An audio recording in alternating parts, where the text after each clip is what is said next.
Hello, welcome. Today I have Garrett Hoyt with me today live. So as usual, we're talking about metabolic health. This is our metabolic health series. And Garrett Hoyt is a professor at Clark College and a very dear friend of mine. And I've been wanting to get him on here to talk about body composition and a few other things for some time. So hi, Garrett. Hello, thanks for having me. Yeah, thanks for coming on.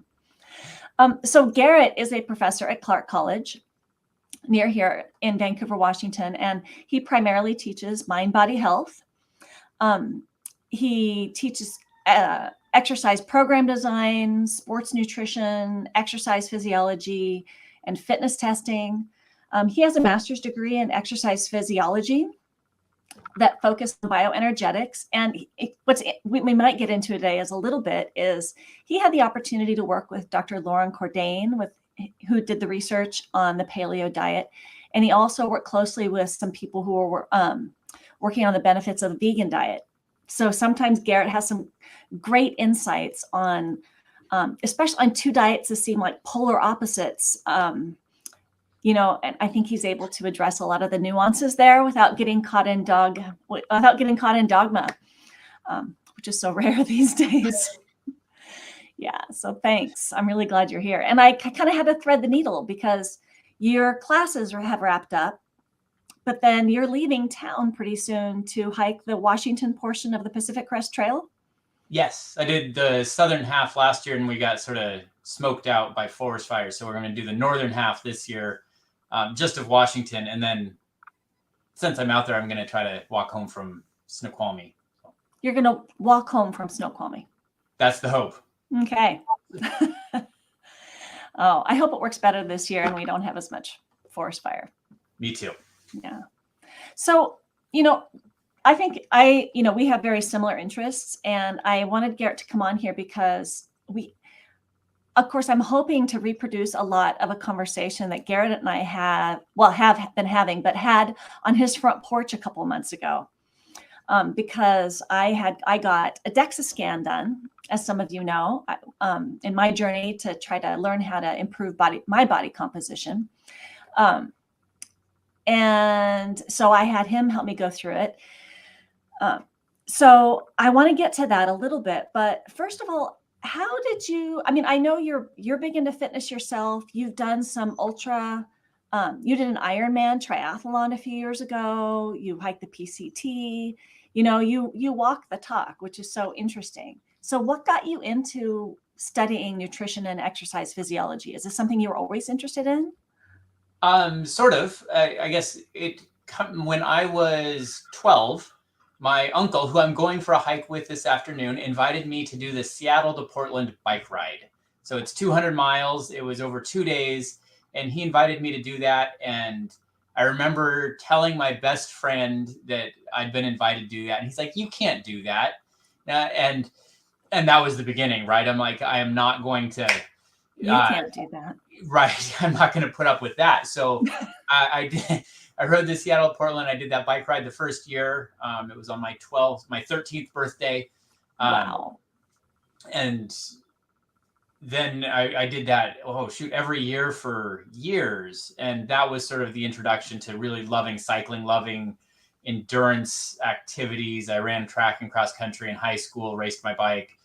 And then when I got to college, kind of got sidetracked and did some wildlife biology because I also like camping, and I was an English major for a while because I like reading. Mm-hmm. No one was going to pay me to read, but eventually ended up back at exercise and loved the study of exercise physiology because it's one of the few sciences that still looks at the human body globally, right? When we're talking about exercise, we're talking about sunburns, temperature regulation, neural transmission of messages, joints, muscles. You're talking about the whole body, whereas most sciences are getting more and more specific. Exercise physiology still has to look at everything as a whole, and really love that.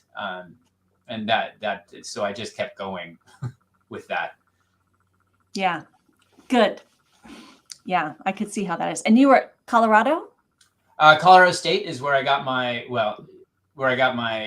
master's degree, and then I finished all but my dissertation working on a PhD. So passed the final test at the end of that, but the dissertation was too much for me. It would things went awry. We'll just say that. You're not alone there. All right. So, before we get into body composition, I'm actually really curious. So having spent that much time working with someone who was, well, first of all, that was back in the early 90s. You were kind of working with Cordain, and when Cordain was bringing the paleo diet in and pushing that, he was doing that in an ecosystem that was very food pyramid heavy and whole grains as a foundation of the diet. How did that fly? How was his stuff received? Do you remember? It was interesting, right? Because at Colorado State, not everyone is a follower of the paleo diet, right? Even in the exercise physiology department, Dr. Cordain did his thing with the paleo thing, and everyone else sort of refused to talk about it because I suspect that there were some differing views. So it wasn't entirely accepted. And to be frank, there's some things that I don't fully accept about it as well. I mean, it'd be an environmental catastrophe if everyone started hunting for their food. I mean, if everyone ate the quantity of meats that they wanted and raised the way that they wanted, it would be horrible for the environment. So it's not realistic on a global scale. But there are some really important things that his research sort of brought to light for me, that like quality of meat. And I think that most people look at the paleo diet and they think, oh, this is an excuse to eat all the meat that I want. But if you look at it, no, number one, the paleo diet is really about eating vegetables and meat, right? So it's really upping the vegetables and completely eliminating grains. But the meat that you consume needs to be wild, right? The fat content of any meat that you're going to find at the store that was raised on corn, and chickens are raised on corn, beef is raised on corn, pigs, salmon, farm salmon, it's fed corn. That really destroys the fat content. It completely changes the animal.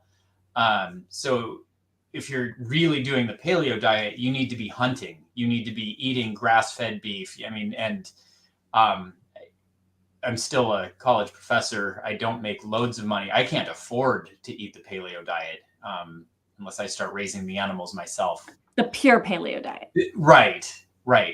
And that really, the importance of quality of meat was huge for me sitting through his lectures.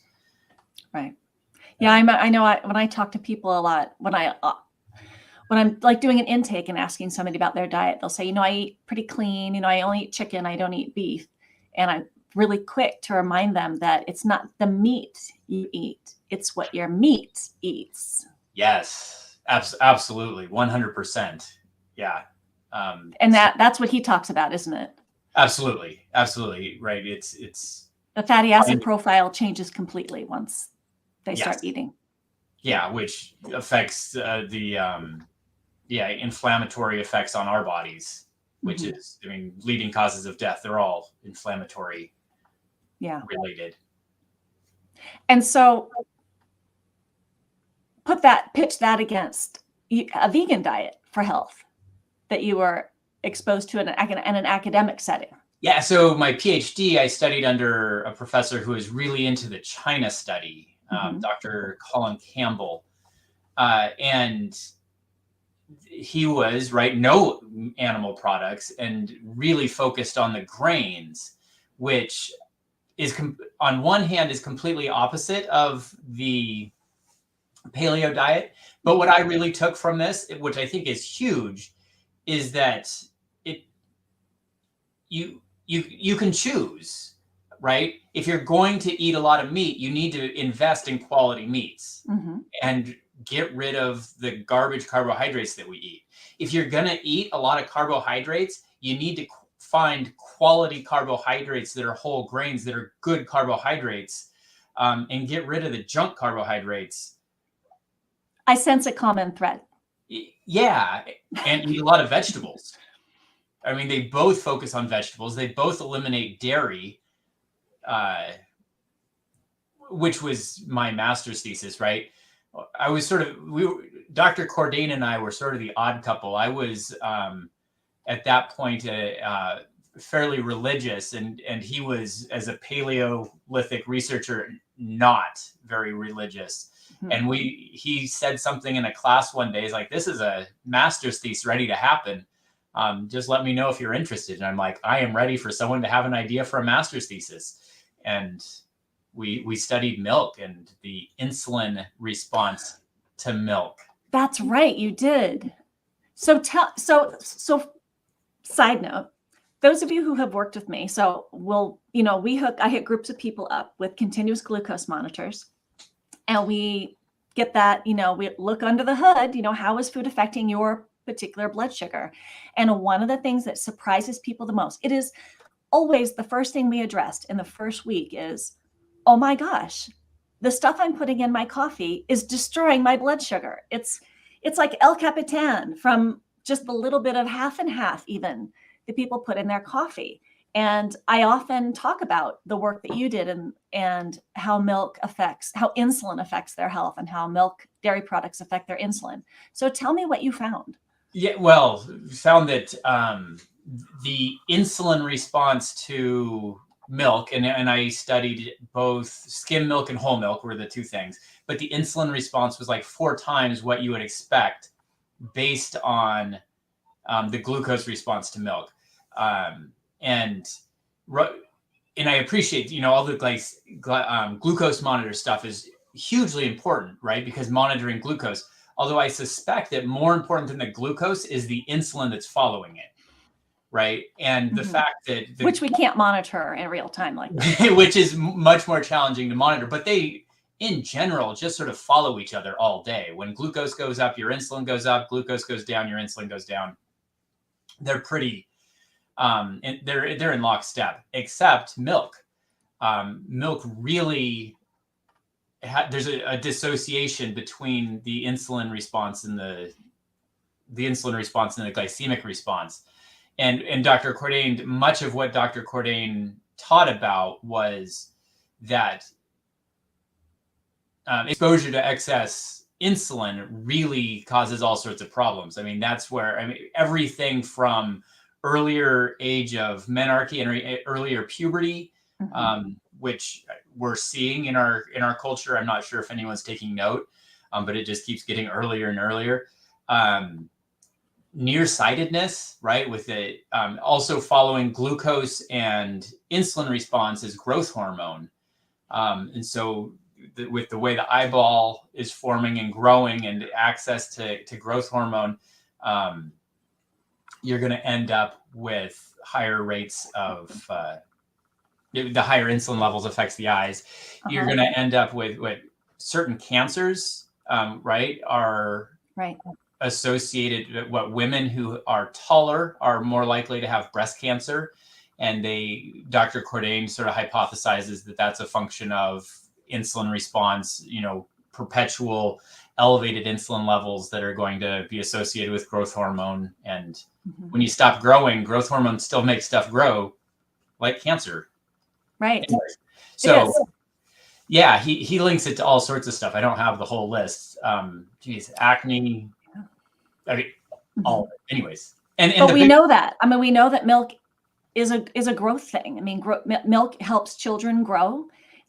They don't get enough of it. They don't grow.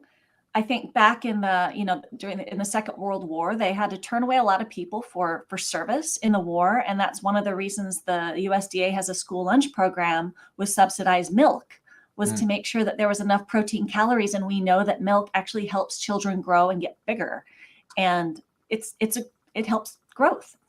Yes. And I may be jaded. I may have read different books than you did, but I mean, look what it does to a baby cow. I mean, they grow enormously. I mean, incredibly fast.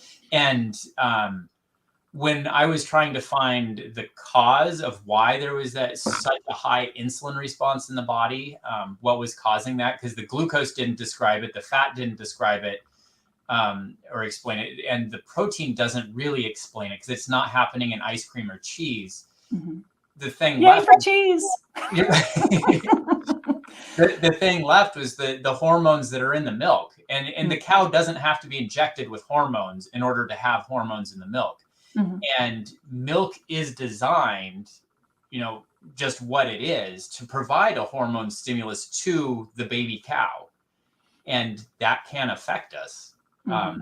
I didn't exactly prove that with my master's thesis. I don't know that anyone has. I started going down hormonal pathways and quickly got over my head and out of my scope with my master's thesis. But I've got some loose ends that are not going to get tied up, but some solid theories. Yeah.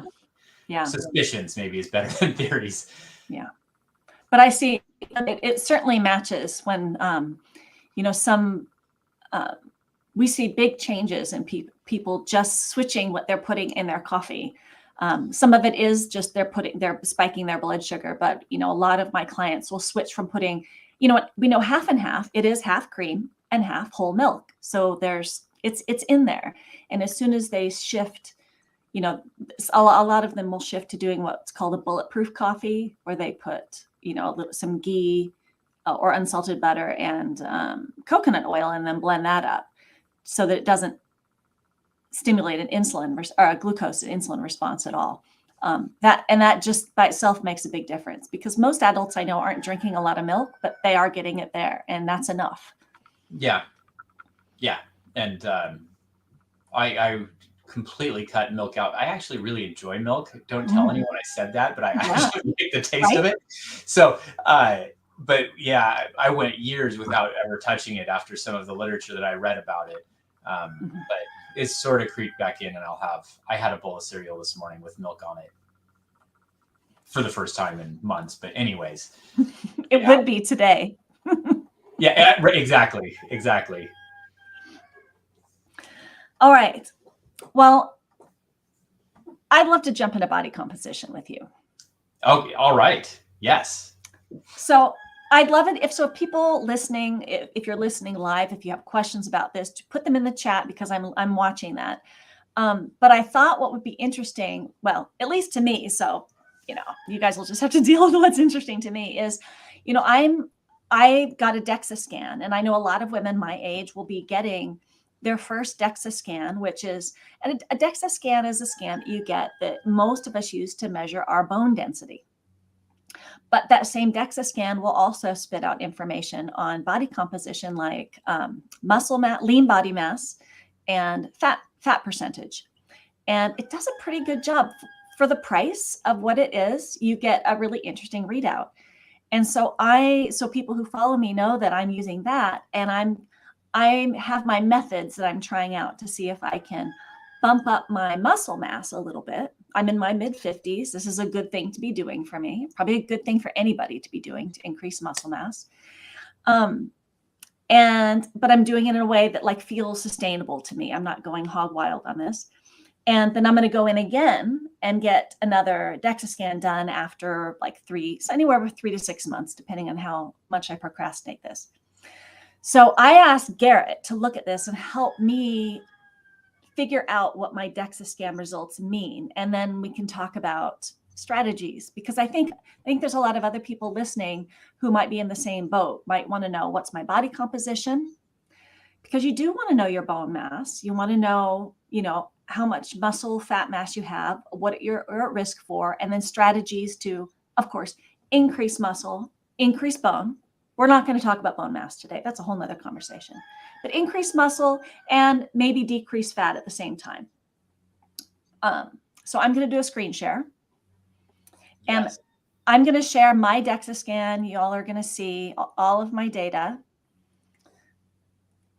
And the one reason I love talking to Garrett about these things is Garrett often tells me something different. He will disagree with me on things. He has a different point of view than I have sometimes, or that I've heard before, which is helpful. And so this here's a scan, and I know some of this is fuzzy for you looking, but we'll talk about it. This is the DEXA scan I got done. You can see all my information up here. I guess I could have brought that down. So I'm 53 years old, and it gives me everything here. But what I'd love for Garrett to help us navigate is what some of these mean and what you look. Oh, and so I should say that Garrett told me that he actually, you ran the DEXA at your college? I ran the DEXA, yeah, both in my master's and PhD program. I was certified to run the DEXA machine, and I ran hundreds of scans for different studies. All right. Yeah. So that's one of the reasons I roped Garrett into this conversation, is because I knew he would have some experience with this. And while he hasn't done it in a while, he certainly knows more than I do. So when you're looking at the results from a DEXA scan, what's the first thing we should be looking at? Well, the first thing that everyone wants to look at is that total body fat percentage. And we want to compare it with others. And I hate that number. I'm just going to put that number. I hate that number. I think that it is, I don't know if worthless is the term, but dramatically overvalued in much of what we do. Why? Because I thought that was a big deal. So why is it a worthless number? Because and DEX is a good scan. DEX, I mean, it's the gold standard of measuring body composition. Mm-hmm. But it doesn't tell you, it leaves a lot out. I mean, so the numbers that I want to look at lean mass, especially as you're following this over time. Mm-hmm. I want to make sure that you're and I'm getting confused in my head because it depends on the person. Yeah. It is going to be a lot of it. So while you may look at percent body fat and, trying to decrease that a bit, that fine, whatever. Mm-hmm. You should also be looking at that. What is it? The third column there, the lean plus BMC. The lean plus body BMC. Mass. Okay. Right. And looking at how much lean mass that you have, and working on increasing that. Uh-huh.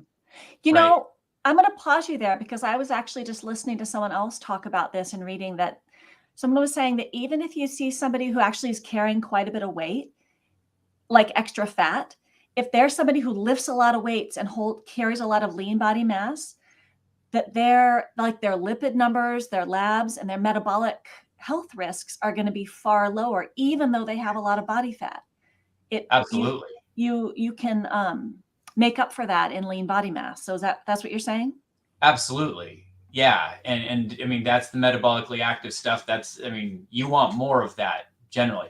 And now, and I'm sort of talking, you're the example here, Karen. Mm-hmm. If I was talking to someone who was, 400 or 500 pounds, if they go on a dramatic weight loss diet and, come back down to, 150, 200 pounds, mm-hmm. you're going to expect them to lose muscle. And that's not bad. That's, mm-hmm. If you go from every time you stand up from a chair doing a 500-pound squat to every time you stand up from a chair only lifting 200 pounds, you're going to lose muscle. Your body is really good at optimizing itself. Mm-hmm. So that's an important point. Pretty much every time we go to lose weight, pounds on the scale, we're going to be losing both fat and muscle. Yeah. And that's demonized and people think that's bad. Mm-hmm. And sometimes it is, sometimes it isn't. And you can talk about not only being over fat, but you can talk about being over lean, right? Not having enough lean tissue, not having enough muscle tissue. Gotcha. Right. Underconditioned. So, say it again. Underconditioned. Underconditioned. Yeah. Yes. They'll call it skinny fat, right? Someone who, doesn't appear to be big, but they're just lacking the metabolically active tissues, muscle. And so doing that. I'm actually. So you asked what I looked at. What I would look at. I would look at that total amount of lean tissue. Mm-hmm. And I'd look at the percent body fat, hesitantly. But you want to keep, as you are looking at progress, you want to look at both of those numbers. You know, are you able to maintain or even increase a little bit that lean body mass while you're losing weight? Gotcha. Or at least keeping it adequately high, keeping that lean mass as high as you can. Let's set that. Let's put a pin in that because I really want to spend time on that. Okay. Actually, I want to spend a lot of time on that. But let's put a pin in that and set that aside. And let's look and interpret this data so we know what we're looking at. Okay. Okay. So let's go over to what you don't want to look at. And that is my total percent body fat. Because let's face it, I'm going to look at that. And so is everybody else. You are. Yeah. And you're going to look at that and you can compare it. There's the little arrows and the green numbers up there that's going to compare it to others. You're in the normal category. So for people who are looking at this, it's hard to see. I'm going to put my cursor over it. This is total body fat percentage. And my result is 25.3. And you're like, is that good or bad? And so for a woman, for my category of human, it goes up here and there's underweight, overweight. These are all just guides. These are all just guides. And mine is in the green, in the normal right here. Yes. So fine. And if it were me in my, health at every size sort of philosophy, I would like to rename those optimal health. And as you move away in either direction, underweight or overweight, you're increasing your risk of disease. Right. This is a risk of disease. We don't need to call people obese. We don't need, most people who are carrying around a bunch of extra weight, they know they are. It doesn't need to be. Yeah. And we're going to talk about, because where you carry your fat and the type of fat also matters in terms of disease risk. Because we're really talking about this metabolic health series is about disease risk, not about beach body. Right. Absolutely. So yeah. You want to be a beach body? That's cool, but that's not what this is about. Okay. So we have a total body fat percentage.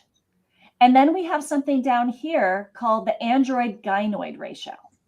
Yeah, so that's essentially a ratio of waist to hip ratio, except waist to hip ratio is generally done with just a circumference measurement.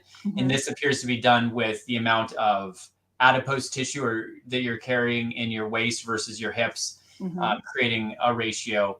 And which is really important, right? The more weight you carry, weight carried in the hips does not increase your risk of metabolic diseases nearly to the extent that carrying weight higher increases your risk of metabolic diseases.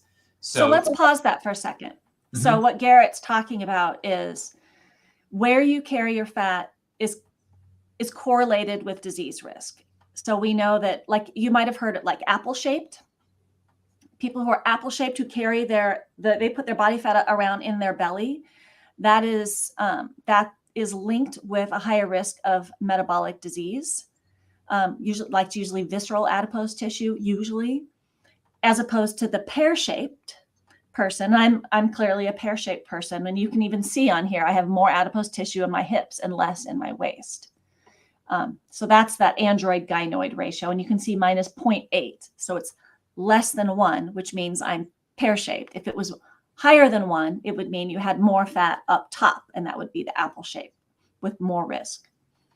Yes, exactly that. The definite weakness to this is that if you lose weight and you come back, you get a DEXA scan done in 3 to 6 months, and you've lost weight and you've lost most of it from your hips, that number will be worse, despite the fact that you've probably are in better health. I see. So you have to be a little careful with that ratio and comparing it. It can be it can look worse than it is. Right. So you have to take all these things into account. Yes. Kind of like BMI, which we'll talk to, because Garrett is a BMI fan. I like more BMI. Of a BMI fan than I am. Because of course, if you don't know, I've just posted a link to an article about body composition that explains a lot of this background if we're being too techie. But even when you're doing BMI, which looks at your weight for height, of course, you always want to take into account, well, is this a person with a lot of muscle mass? because someone who's very athletic and holds a lot of muscle will come out obese, if they have a lot of muscle. So, and someone who's very slim and very lightweight could have a lot of belly fat, be the skinny fat. And so all these are just guides. All these are just metrics to help us along. Now down here, it talks about estimated VAT mass. Yeah, so that's going to be the visceral adipose tissue. And that's going to be an important number, right?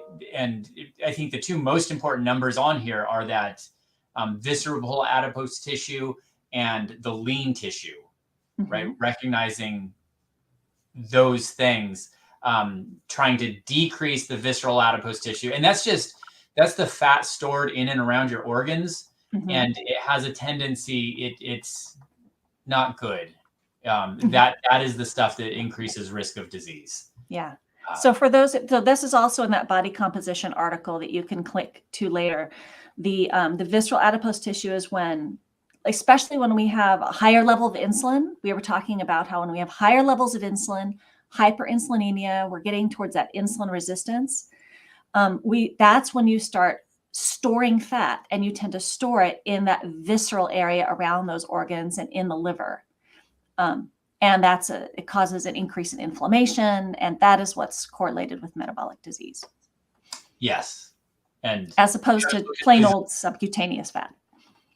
I haven't looked at these a lot, but 278 grams, that's less than a pound of visceral adipose tissue. That seems like a decent number.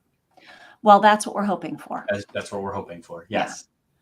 So that's the adipose indices, or the fat indices. And then you were also looking at the lean indices. I know these are fuzzy. Yeah. So there's a lean over height and a pen. Is that a pen lean over height? Is that approximate lean? Yeah. So that's just looking at how much lean tissue you have compared to your stature, how tall you are. Okay. Right. So you're going to want to have, right, a shorter person is just going to have less lean tissue. You would expect them to have less lean tissue than someone who's taller. And so they have that ratio there. Again, something that you want to ideally move up. Right. Okay. So when I go in 3 to 6 months, I'm looking for these lean indices to increase. So I'm not comparing myself to another person. What I'm doing is I'm testing out my methods. Is what I'm doing on a day-to-day basis causing my lean to increase? Is what my number one goal. That is my number one goal. I will admit that I would love for my fat indices to go down slightly, because that's me. But you're saying my higher priority for health is going to be for lean indices to go up. For you personally, as someone who's not very big, yes. If we were talking about someone who was much more overweight, then the emphasis would be opposite. I mean, it would be looking at decreasing fat. And you may lose lean tissue at the same time, just because it will take less muscle to support less of you. So okay. And then this over here is body composition results, and this breaks it down. It looks at each arm, your trunk, your leg, and it looks at fat mass, lean mass, percent fat. Is this something that you pay attention to? Not a lot, unless if you were recovering from an injury or something, that might be of importance. It looks like you're right-handed. Yes, I am. Because you have more muscle mass in your right arm. You do more stuff with that. I mean, if it's important to you, evening that out can have some benefits, but they're not dramatically different. Okay. But yeah, there's not a whole lot in there, unless there was an injury, or, if bodybuilding, if you're really going for symmetry, there's some stuff there that could be highlighted. But I don't know that for average person looking for health, knowing arms and legs is that critical. Okay. And then finally, just for people who are thinking about getting a DEXA scan or have data already, there's a second page to mine that I got. And I got my DEXA scan with a place called the DEXA Van. I'm going to actually put that on there. And this is only for people local to the Portland, Vancouver area. This, first of all, so this gives my bone density. Yes, I do have scoliosis. So you'll also get bone density on here, and it'll tell you your fracture risk, which is, again, just, it's an estimate. But also for me, because my periods have stopped. So this is my baseline menopause reading for my bone density. I want to track how rapidly am I losing bone mass. So there's a lot of benefits that you can track with DEXA. And the DEXA is exceptional at measuring bone density. I like seeing yours up there in the green. The young female athletes that I tended to test in grad school tended to not be there. They were sort of starting in a rough spot. So really, yeah, and it's hard to build bone mass after puberty. So yeah, and so it's my understanding that in women in athletics, especially runners, in historically, they would often overtrain because they're trying to get very slender because it improves their speed. And they would often then lose their periods because their fat mass was too low. Yes. And as a result, their estrogen levels would become too low, and therefore their fat would go low. And the female athlete triad is loss of menarche, low bone mineral density, and extremely low body fat percentage. It leads to all sorts of stuff. Disordered eating might be in there as well. Yeah. And they're getting a little better. I understand that some colleges and some people who are working with women are getting a little more savvy with looking more long-term. I hope so. And I've never been involved with the coaching, training sort of side of things, but they need to be, because there's some definite health ramifications. And I recognize that athletic performance improves with lighter weight. In the short term. In the short term, right. But it has long-term health ramifications that are also should be considered. Yeah. Like I loosely follow like the women's U.S. women's soccer, and I know that Megan Rapinoe, everyone's favorite soccer player. They do a lot with ideal, like they use an Oura ring, I think, to determine when they've had optimal recovery, so they don't overtrain. They really caution overtraining, I think, because I think men can overtrain as well. The consequences for women are a little more immediate. Yeah. The extremely low body fat percentage in a man doesn't have the same long-term health ramifications as it does in a woman. Yeah. They're different. Yeah. Okay. So I would like to put on lean mass. Lots of people here would like to put on lean mass. We know that even a lot of people listening might also be wanting to lose some fat. But when they're losing fat, we know they're going to lose some muscle, but they don't want to lose a lot. Right. So anything we talk about here, I'm assuming when it comes to improving lean mass, is something that also with people who have a higher fat content in their body, this is going to apply to them. Yes. Yeah. And if you have a lot of adipose tissue to lose, right, you still want to do something to maintain the muscle mass. It's just want to sort of forewarn people that it's okay to lose muscle if you're losing, 100 pounds of fat. That's okay. Totally normal. But you will want to still stimulate the muscles in order to maintain it. Right. So how do we do that? Tell me how to do this. So something I've picked up over the years is that I can design a great exercise program that will do all the things that you want to do. But if you won't follow it, it's not worth anything. Right. So when in my class, there's a trick question, what is the most important exercise? And the answer is the one that you'll do. So it's, my perspective, moving is better than not moving. It's that simple. And,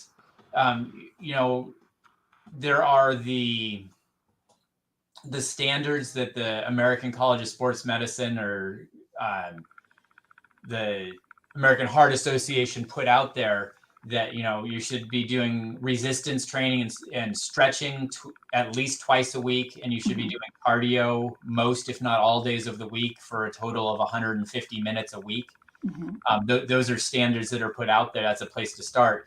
But I think the most important is doing what you enjoy. Right? If you hate running, don't run.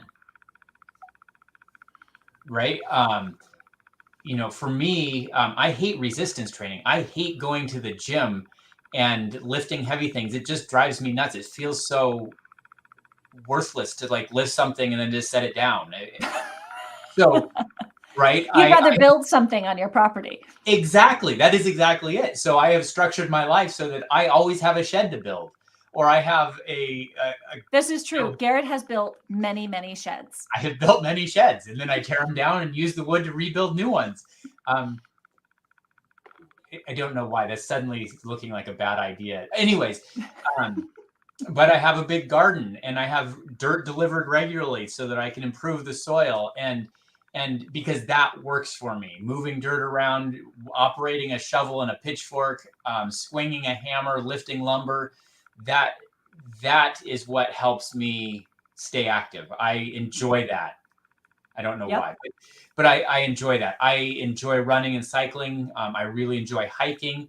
That is what I'm doing for cardio. And if I don't stretch, then I can't move.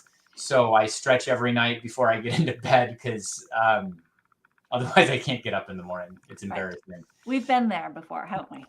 Right. But I also recognize wholeheartedly that some people love going to the gym and they love the feel of lifting heavy things and setting them back down.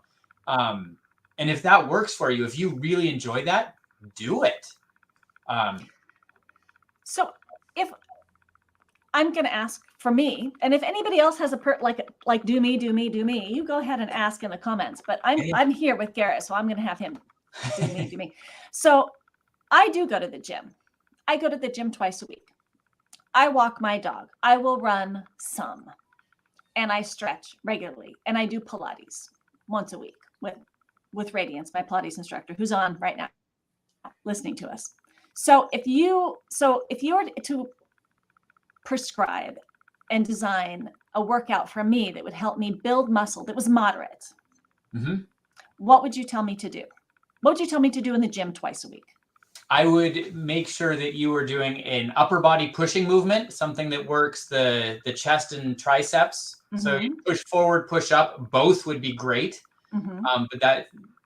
So a pushing movement, I would have you do a pulling movement, something that works the big muscles of the upper back. So either a pull up, a lat pull, a row, something like that. And that's not what your main topic is, but maintaining balance is really important, right? If all you do is push-ups, you're going to end up hunched over because you've tightened these muscles and not the ones in the back. Gotcha. So many people need to really focus on the back muscles to work on their posture. Okay.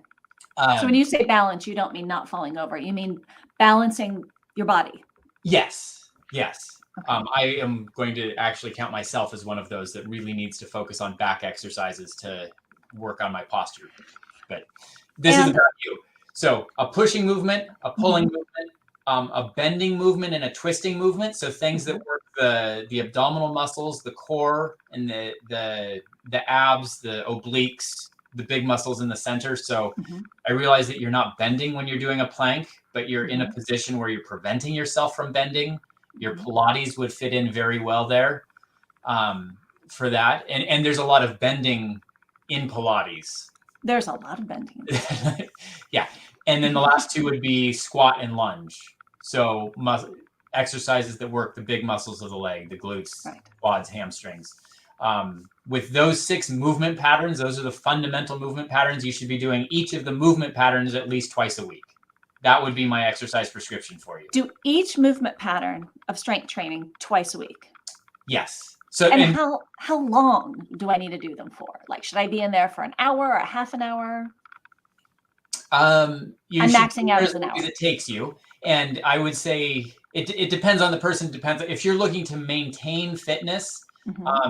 One set of 10 to 12 is probably adequate twice a week. If you're looking to build muscle mass, 2 or 3 sets of 8 to 12 is going to be better. Okay. Right. It's a balance of you. How much can you tolerate? I can't tolerate hardly any. So I struggle to prescribe people with these, right? Spend a long time in the gym because I'd hate that. Right. But if you love it, then you should, you can expand those 6 exercises to 8 or 10 exercises, do 2, 3, or 4 sets. Right. And also as you progress, you can increase weight, you can increase reps, you can increase the number of sets that you're doing.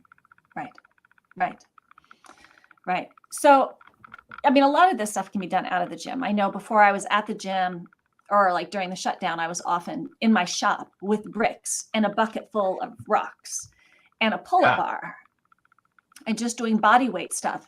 Is that enough? Is doing body weight things adequate? Absolutely.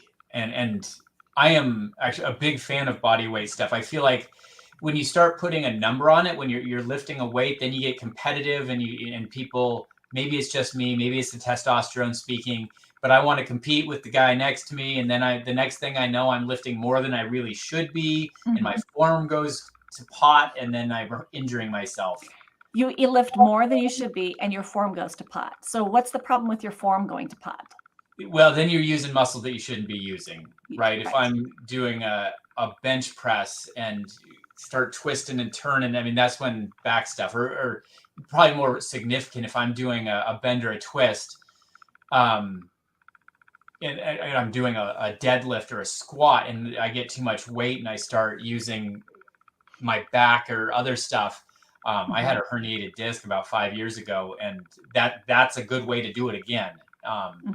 Is to get into a situation where I'm competing with the guy next to me, show him that I can keep up with, because I tend to go to a gym at a college, right? Because that's where I work. And then the next thing you know, you're standing next to the 20 somethings and don't want to look old.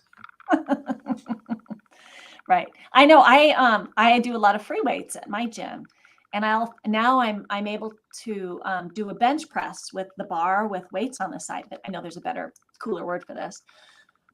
The bar by itself is rather heavy. Yeah, 45 pounds generally. Yeah. Same with squats. And so I find myself using the bar with a 5 or a 10 or 5 and 10 when I'm having a big day.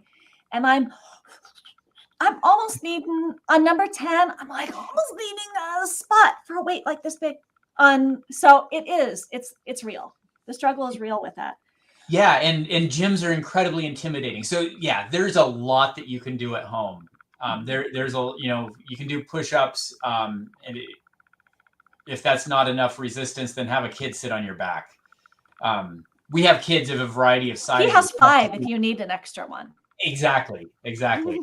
But you can do a whole workout at home easily. You can. With stuff you can find around the house. So my next question is, I've heard, I'm always trying to learn about this because this isn't my field. There's something about progressive loading in weight training. I read where you start off when you're lifting weights at a lower weight, and then each set you add more weight and get heavier. So can you talk about the difference between having like higher reps at a lower weight versus lifting a heavier weight to exhaustion, or like lifting to failure with a heavier weight? What's the benefit of one versus the other? Well, the more you go to failure, right, that's going to be an increased stimulus. There are a couple of things in there. How many reps to do? I am personally of the opinion that you should go close to failure with most sets. Okay. But if it's a lighter weight, you should be doing more reps. With each set, you should get at least close to failure. Yeah. I mean, that's where you're going to opt, right? So and then you ask, the benefits of different amounts of reps. So like 4 to 8 reps is really focusing on maximal strength. 8 to 12 reps is focusing on hypertrophy or muscle growth, getting bigger, building muscle mass, which I think is what you were looking for. And over 12 to let's call it 20, is muscular endurance, which doesn't put on as much bulk, but will enable you to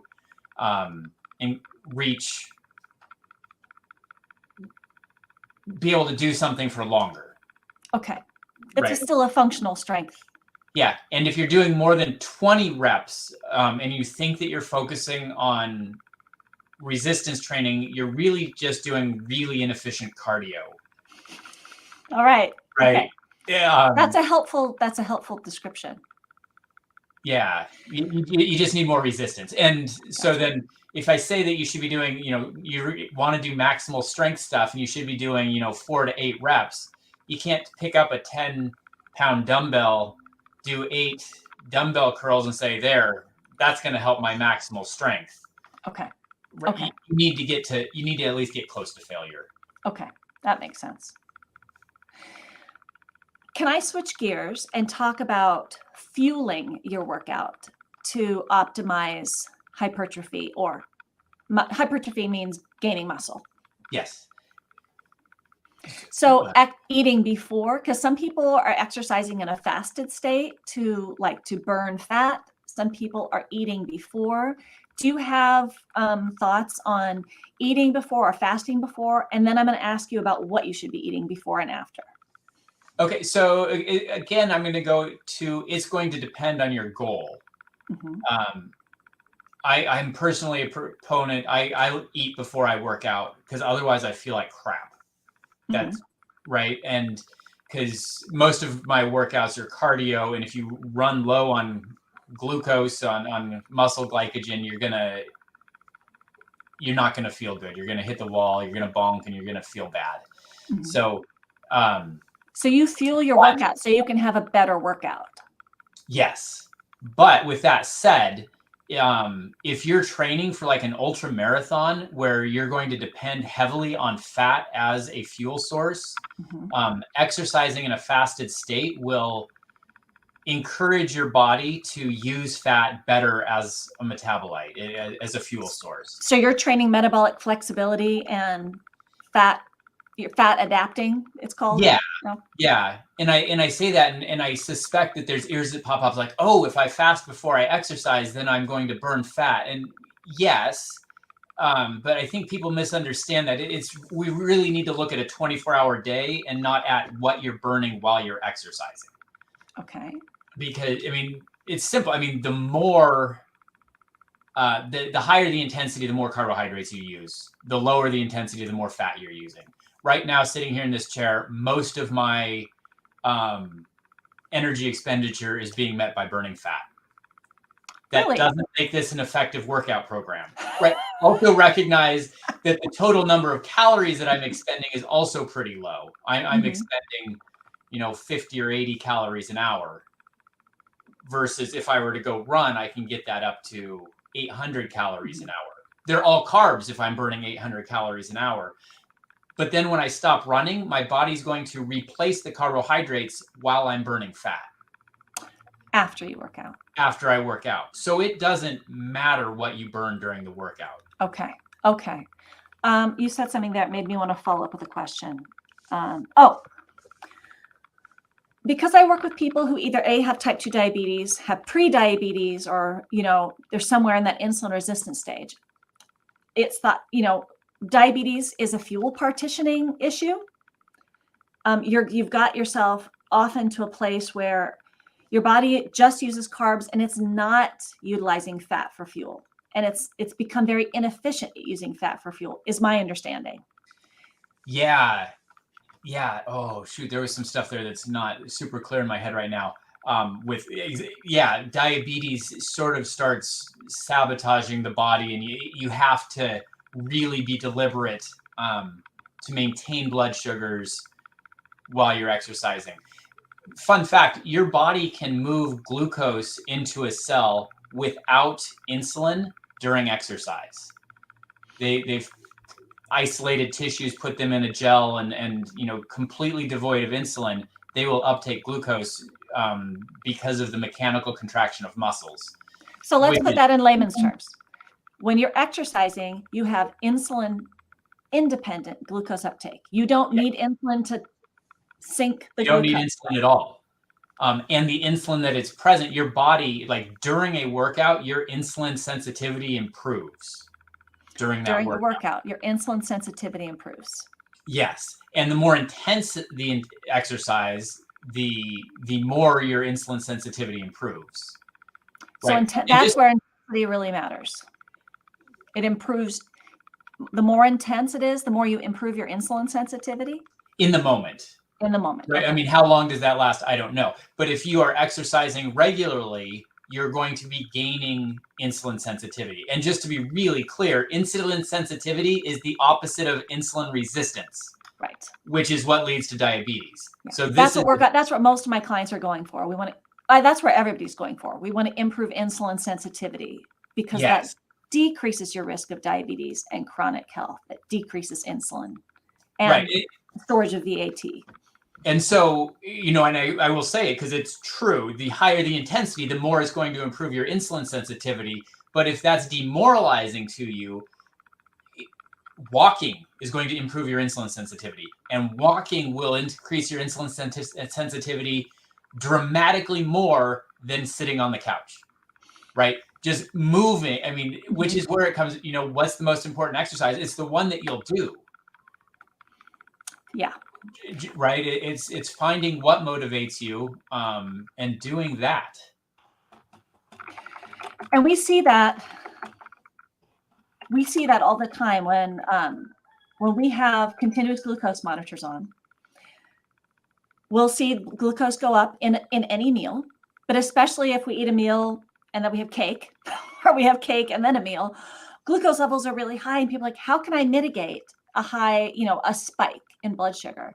And I always tell people, well, let's watch it and see what works. But usually a walk, not a hike, not a jog, just a stroll, or just doing the dishes is better than sitting down. And we find that just walking the dog for a sniff walk just starts to bring glucose numbers down. And sometimes if you do a short walk, it comes down and then pumps back up. So we actually see like a dose dependent response to glucose uptake after a meal with how many laps of the neighborhood that you do. Yeah, absolutely. Yeah. So just getting out and walking, or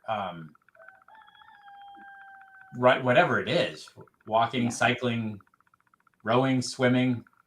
All right. Moving. Yeah. Pilates. I don't know if I could do Pilates after eating a cake. But anyways. It's hard. I can tell you from experience. I don't think I've eaten a cake before Pilates, but if I have oatmeal too soon before Pilates. Okay. Oh, last one, because I know we need to finish up in a couple minutes.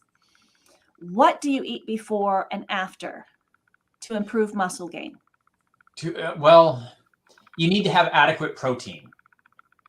What does adequate protein mean? RDA is 0.8 grams per kilogram. So I weigh 150 pounds. That's 65 kilos. Sorry, now I'm doing math. It's about a half of a gram of protein per pound. About a half a gram, right? And that's the minimum. There's per day. Per day, yes, per day. And there's also a maximum, like no more than, I think 2.2 is the most that you're going to actually see a benefit from exercise, from added protein to your diet and gaining muscle. Your body just can't metabolize and turn that into muscle quickly enough.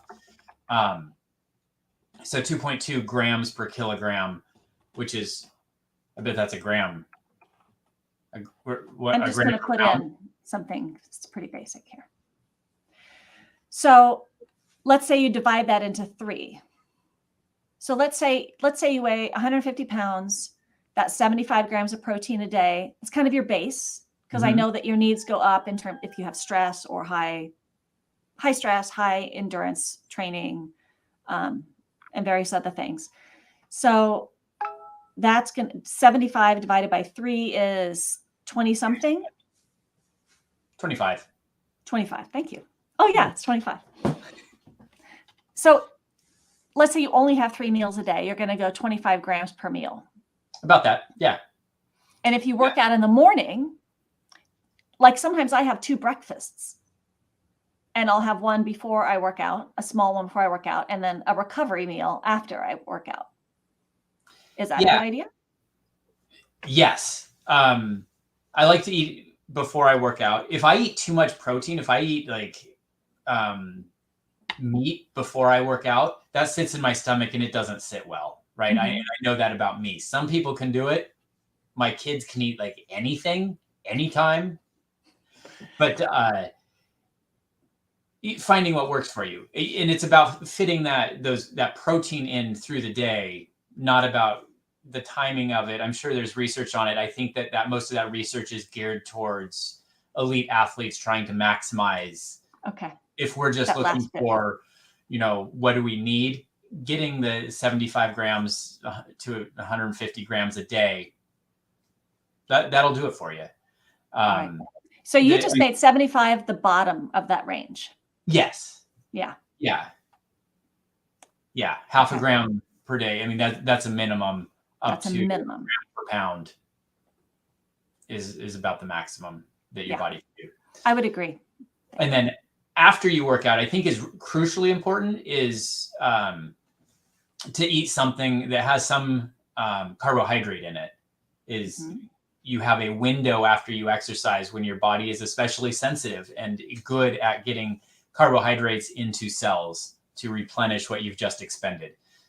And notice that was a replenish what you've just expended. So that doesn't mean that, your 5-minute walk needs, a massive carbohydrate load. Right. But you don't need to refuel after a sniff walk with the dog. Exactly. But if you go and do something that takes a while, replenishing with some carbohydrates is actually really important and is going to better prepare you, better help you feel like exercising again. It replenishes muscle glycogen. Isn't that what it kind of helps you store more muscle glycogen, which is the energy we store in our muscles, so that our next workout, we can do more? Exactly. We get more fit. And that one's important to me because I've done endurance athletics for a long time where I'll do long bike rides, long runs day after day. And you just have to, otherwise you're going to feel like crud the next day. Right. Well, I know that you need to go because you're taking your family members out for a hike today. And I promised I'd finish up at noon. So we could do this all day, and we do sometimes. I'm so glad. I would love to continue this conversation, but I'm really grateful that you joined me and answered some of these questions. Absolutely. Thank you for having me. I enjoyed it. Yeah. And I hope it's okay with you guys that I shared all my DEXA scan data. Usually I find if I share specifically what I'm working on, it's an easier example for you to take and use that information for your own interpretation of your own DEXA scan and what you're doing.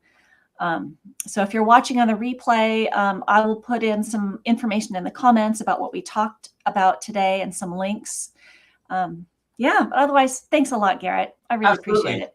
Yep. Thanks for having me, Karen. Have a good one. Yep. You too. Bye. Bye.